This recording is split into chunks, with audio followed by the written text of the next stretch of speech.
Madam అంటే వైఎస్ఆర్సీపీ అధికారంలో నుంచి వెళ్ళిన తర్వాత జగన్మోహన్ రెడ్డి గారు భయపడ్డారని అంటున్నారు కదా, మీరేమంటారండి? జగన్మోహన్ రెడ్డి గారు భయపడి ఓడిపోలేదన్న. జనాలు అందరూ ఓటేశారు. ప్రతి మహిళ, ప్రతి అక్క, ప్రతి అమ్మ, ప్రతి పిన్ని, ప్రతి విద్యార్థి తల్లి కూడా, ప్రతి వాలంటీర్ కూడా, ప్రతి సచివాలయ వ్యవస్థ అందరూ ఓట్లేస్తే అధిక మెజారిటీతో జగనన్న అసలు గెలవాలి. కానీ కూటమి ప్రభుత్వం అన్యాయం చేసి మోసం చేసి గెలిచారు. జగనన్న ఓడిపోయి భయపడి వెనక్కి వెళ్ళిన దాఖలా ఎక్కడా ఉండదు. ఇప్పుడు మళ్ళీ ఎలక్షన్ పెడితే గనక ఇప్పటికిప్పుడు మళ్ళీ జనాలందరూ సిద్ధంగా ఉన్నారు జగనన్న గెలిపించుకోవడానికి. అంటే వైఎస్ఆర్సీపీ పార్టీ అనేది ఆంధ్రప్రదేశ్లో లేదు అని అంటున్నారు కదా, ఇంకా నిజమంటారా మరి లేదంటారా? ఒకసారి జగన్మోహన్ రెడ్డి గారు బయటకు వస్తారు. జనవరి నుంచి బయటకు వస్తా అంటున్నారు మా అన్న.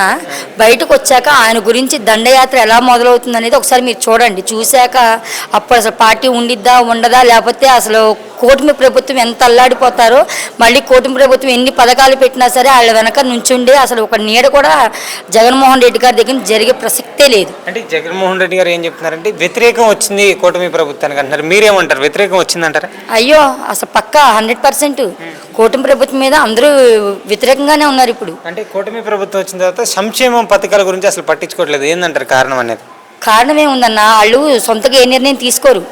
ఎలాగా అంటే ఇప్పుడు పవన్ కళ్యాణ్ గారు చెప్పింది సీనియర్ నాయకుడైనా సరే 3 సార్లు సీఎం అయినా సరే ఆయనే తొందరగా డెసిషన్ తీసుకోడు. పవన్ కళ్యాణ్ అంటాడు, మోడీ అంటాడు, అదంటాడు, ఇదంటాడు. ఒక సీఎం అనేవాడు ఎలా ఉండాలంటే జగన్మోహన్ రెడ్డి గారి లాగా తన సొంత నిర్ణయం తను తీసుకొని ఓడినా గెలిచినా అతను ఒక్కడే నిర్ణయం తీసుకున్నాడు. ఆయన ఇంతమంది జనాలకి ఆయన న్యాయం చేశాడు. కూటమి ప్రభుత్వం ఎందుకన్నా అసలు? కూటమి ప్రభుత్వం అంటే ఏంటి?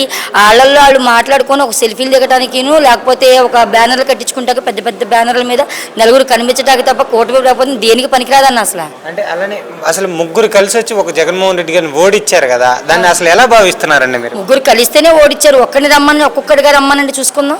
ఒక్కొక్కడిగా సింగల్గా ఎవడొచ్చినా ఎవడేం చేయలేడు. జగన్మోహన్ రెడ్డి గారు లెవెలే వేరు అసలు.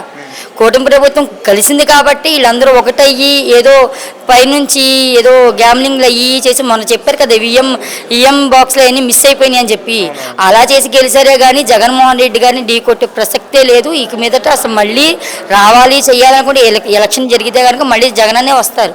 ఎందుకంటే మహిళలకి పథకాలన్నీ ఇచ్చారు, విద్యార్థులకు అమ్మఒడి ఇచ్చాడు, విద్యా కానుక ఇచ్చాడు. ప్రతిదీ జనవరి, ఫిబ్రవరి, మార్చి అలాగా అన్నీ కరెక్ట్గా టైం టు టైం ప్రకారం అన్నీ సిమ్టమాటిక్గా జరిగింది. ఒకప్పుడు ఆయన ఈవీఎంలు నొక్కడానికి తప్ప దేనికి పనికిరాడు అన్నారు. ఆ ఈవీఎంలోనే జనాలు బతుకున్నదన్నది ఈరోజు తెలుస్తుంది మాకు.